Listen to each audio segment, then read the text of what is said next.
And when the first day they were at rehearsal, they were kind of like, it's always when you're there at rehearsal with Madonna, you think like, okay, this is cool. And then when she's about to come in, people just start to think like, oh my God, it's like the air gets sucked out of the room. Yeah. And they were like, should we leave? Do we need to go sit in the other room? Should we say anything? Do we talk to her? And it was like, no, this is why you're here. If you have an idea, share it. She wants to utilize everyone's creativity, and it's all about creating something together. She always takes a point during the tour where she gets everybody together and always thanks everyone, and always says that it takes every person to make everything happen. She's not one of these people who like will say, I did all this, I did this. She always makes it a point to include everybody in it. Like if there's a party somewhere, all the band and dancers go. Like if we don't go, you never hear the end of it. Like, no, you didn't show up to this party. One time Elton John had a party for us in Nice. And so so we all got invited. So we all, she took everybody. So, and then, for her having all her dancers there, it's always there's always, a party. I remember one time we were in Lisbon and the Black Eyed Peas were at this party, and they got up and they tried to, they were doing their dance moves, but then Madonna's dancers did their dance moves, and we actually saw the Black Eyed Peas get served. It was serious. It was a serious thing. We were like, whoa, did we just see somebody actually get served? They got served, and the Black Eyed Peas left. Like they were doing some sort of like serious dance moves, and then Madonna's dancers did something, whatever it is they're doing, like shaking around. That's really interesting. And all of a sudden they were just like looked at each other and they left. Like we were like,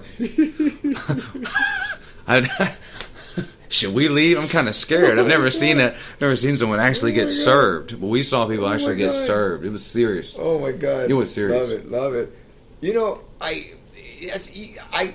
Me being a musician, I think of her as a singer. But you're right. If you look back at her, how she came up in the industry, she was a dancer. That started singing. So I guess she has that connection with dancers because she identifies herself as one of them.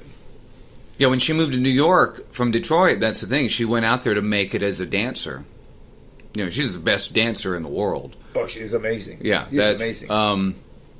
And also, I see it to where things could have gone differently for her. She could have sort of gone through that CBGB side, been kind of more blondie, more like sort of punk rock. Yeah. Punk rock, that's an attitude. That's not the clothes you wear. But I always saw her more like Bowie, with that she was always morphing. Yeah, because that too. Yeah. Here's another interesting, just sort of like side note is. Madonna had she had a band before, she was a solo artist. She played in a band with her boyfriend. They played CBGBs, right? Mm-hmm. Prong started out in CBGBs. You're kidding. Yeah, Tommy Victor was the sound man, and Ted Parsons, I think maybe Ted ran the door and Mike Kirkland booked the bands, or maybe it's the other way around. And then they all worked together, and then they started a band. Wow. Yeah. That's incredible. So when some people say like, what you played in Prong and you played with Madonna, how could you do both things? Well, you're a musician, but there's only 12 notes. It's just exactly the setting on your amp. Exactly. I always say it's just the setting on your amp and the what you put into it. I'm playing with the Guess Who now. It's like how could you play with Dio and Ozzy? Right. And you play with the Guess Who? Well, I grew up playing Guess Who song. Right, yeah. And you're right. It's music. It's 12 notes. You just need to I think adapting is not only fun, but it's a necessity to survive. For any species, not just musicians, an amoeba must adapt and evolve in order to survive, or otherwise you're history. You don't exist anymore. Yeah, and there's always something new to learn. I'll take a new scale that maybe I'm not very familiar with or I haven't played a lot, and I'll just take that scale and just sort of just start playing it and seeing where I can apply it. I always joke around saying apply it where I don't get fired, because some of that stuff I say that's the kind of stuff you play when you get fired. But then again, you can take that scale and apply it to your own creations or your own records. How much of that do you actually do? Yeah, well, so that's how I write a lot of the riffs. Is I'll take a scale and I'll play it over and over again, and as I'm learning it and trying to remember it, I'll just come up with a riff. Mm-hmm. There's a song on the Power of Three album called "Missing," and I wrote it from the enigmatic scale. Okay. So I took the enigmatic scale and I just kept playing it, and then, let's say if you start on a G, and that's sort of your sort of start. That's why I look at it as sort of the starting point, right? That's your first mode. Yeah. Well, not even really that there's any sort of mode to it, because it's all kind of the same. But you go up four frets and you start on the 6th fret, like you're on a B flat. You can play a pentatonic scale there. Oh, no, I'm sorry, a blues scale there. Blues scale. Okay. Yeah. So that so I kind of threw in one of those kind of riffs with these chromatic riffs and put them together. Yeah. Going back to the newest track that just came out on the Heavy album, the song "Evidence," I wrote that with it's the main riff is from the magic chord, and that's this experiment that I was reading about, and that's another thing you find something, you just read about it, and it's an experiment with 2 different pianos. 2 pianos are on opposite sides of the room, and they're playing the same. They're playing the same thing, but one, it's half steps or whole steps apart. You stand right in the middle, and it creates a stereo effect because the notes are right. If you lean to your right, you lean to your left, it's going to change what the pitch is. If you stand right in the middle, it makes a stereo effect. So just taking those notes, making inversions from it, and making a scale out of it. I started playing around, and that's how I came up with the opening riff from Evidence. Interesting. Is that where you see your music going more experimental? And experimental because you're trying different things. Yeah. It's a little bit, everything is a balance, because I want to do that, but I also you don't want stuff that just sort of goes over everyone's head. I want to have something that just gets to the point. If you can do that and still have a good melody, then yes. Yeah. Another example is the last song on the Heavy album, the song called "Beguiling." I took the Snake Charmer scale and harmonized it, and I made chords out of it, and not thinking of like what the definite chords are going to be. I just put whatever notes I could reach and say, okay, what kind of chord is this? I like that chord. Move a finger over. It's kind of like you look at the scale. How I teach, because I teach guitar lessons. I teach online, and so I teach a lot. And this is where I get a lot of my ideas also, from teaching someone a song or a new scale. You've got to learn things that you never took the time to learn or never needed to learn to teach them. And you have to know them so well that you can teach it. A lot of people can play really well, but it doesn't necessarily mean you can transmit that thought and those ideas to a student. So I would do this. I would say just take a scale and imagine there's paint on the tips of your fingers, and you're playing that scale on the guitar, and you've left a marker everywhere, or you've left you've left a point of everywhere you play that scale. So you could put any of those notes together, and it's in key. It's going to be some sort of chord. So I would do that on the acoustic, and that's where I came up with the intro to "Beguiling." It's this really creepy sounding, interesting beginning. Now that you have 2 albums coming out, again, August 31st. 31st. August 31st. Next Friday, yeah. Labor Day. Next Friday. Yeah. Next Friday. Yeah, August 31st. August 31st, 2018. 2018. Are you already working on your next record? Yeah. But one thing, I always am. But one thing that I did on this album, or these albums, that was different is I didn't make a bunch of demos. I just kept it in my head. And because when you start making a demo, it kind of it'll come out differently than you had it in your head, and then you start getting attached to that, and then you have to recreate that. When did you realize that?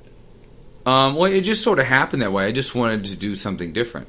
Yeah, no, I mean, when did you realize about when you make a demo, it gets in the way of the organic creativity. Well, I mean, maybe I really realized that after I made this album, because this album has the feel. It has that snapshot of a moment in time. It's not like, okay, I did a demo and now I'm going to go back and do the guitars for real. A lot of the guitars are the first thing I laid down, and then I say, okay, well now I'll set the mics up a little better and I'll do it this way, and I didn't like it. I liked that first sort of passion that I had that I could put into this riff. Wow. So you're going on tour. Going on tour starting Sebastian. September 26th. 26. Everybody can get your record at metalblade.com/Monte Pittman. Monte Pittman. And you can also get any of my music anywhere that you listen to music, basically. And for lessons? For lessons, you can email me lessons@montepittman.com. I have I've got hour-long lessons, 30-minute lessons. I've got something called 7-minute fingers, which is just 10-minute lessons, but I call it 7-minute fingers. It's like 7-minute abs. Yeah. But it's 7-minute fingers. And do you have like samples of lesson on YouTube? No, I don't do anything like that, because I don't see it that way. When people say like, "Oh, you should do lessons and do them on, and put them online, and then maybe you'll get more students," but I see it as that every student is different and unique, and so I sort of base my lessons from what they need, and it's almost like when you hear people say it's like you're channeling. Yeah, like one lesson. If I film one lesson, 5 different people are going to see it differently. Yeah, and when you're watching something, I think there's things that you miss, but when it's one-on-one, I think you get a lot more out of it. Yeah. So that's I think that and I have a curriculum. It's not I'm not one of these teachers that like. Yeah, and some people will say, we'll talk about teaching, be like, oh, this, I guess this is teacher talk, be like, oh, what do you teach? How do you teach? Yeah. And then when people say like, oh, I just ask them what they want to learn, I'm just like, that's the absolute worst thing you could ever do. So I started out first, you want to get them, you have a window of opportunity when someone just first starts to play guitar. So first you want to get them playing, doing something.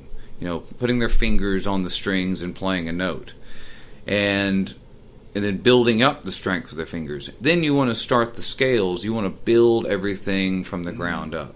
So I'll start with each position of a pentatonic scale.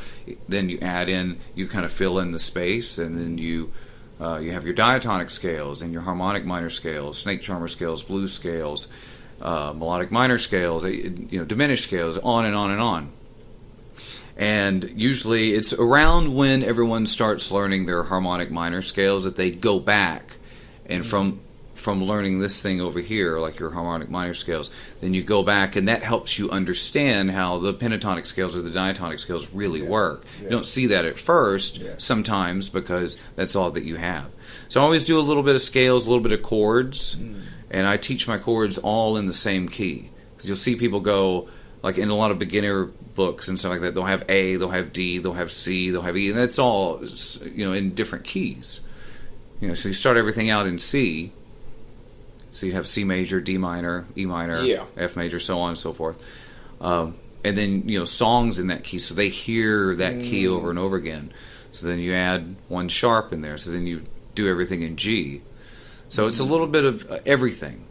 And as time goes on, the circle of fifths. As you move on, I teach it that way. Yeah. So you start adding sharps. Yeah. So that way you're. So flats, there's a lot of things you kind of secretly learn that if I were to tell you, here's what you're learning, people would be kind of turned off. So it's like looking back, like, oh, I didn't realize that I knew that.